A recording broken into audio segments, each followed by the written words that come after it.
नमस्कार, आपण पाहत आहे भांडा फूड न्यूज। एका दमात भ्रष्टाचारी कोमात, सोशल मीडिया, कर्जबाजारी, गुन्हेगारी, सट्टेबाजी, चोरी, मटका, जुगार, दारू, सावकारशाही, न्यायाच्या प्रतीक्षेत प्रशासन।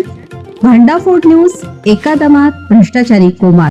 लंडनमध्ये लपलेल्या निलेश घायवळला मोठा धक्का। भाऊ सचिन नंतर आणखीन दोघांवर पोलिसांची धडक कारवाई। काही दिवसापूर्वी पुण्यातील कुख्यात गुंड निलेश घायवळ याचा भाऊ सचिन घायवळ याला राजस्थानमधून पुणे पोलिसांनी अटक केली होती। सचिन घायवळ याच्यावर गंभीर गुन्हे दाखल असताना पोलिसांनी ही कारवाई केली होती।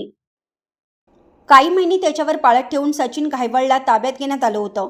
अशातच आता कोर्टाने त्याला पोलीस कोठडी सुनावली आहे। एकीकडे सचिन घायवळला अटक केल्यानंतर अहिल्यानगरमधून मोठी माहिती समोर येत आहे। अहिल्यानगरच्या क्राईम ब्रांचने तातडीची कारवाई केली आहे। स्थानिक गुन्हे शाखेची मोठी कारवाई। पुण्यातील कुख्यात घायवळ टोळी विरोधात अहिल्यानगर स्थानिक गुन्हे शाखेने मोठी कारवाई केली।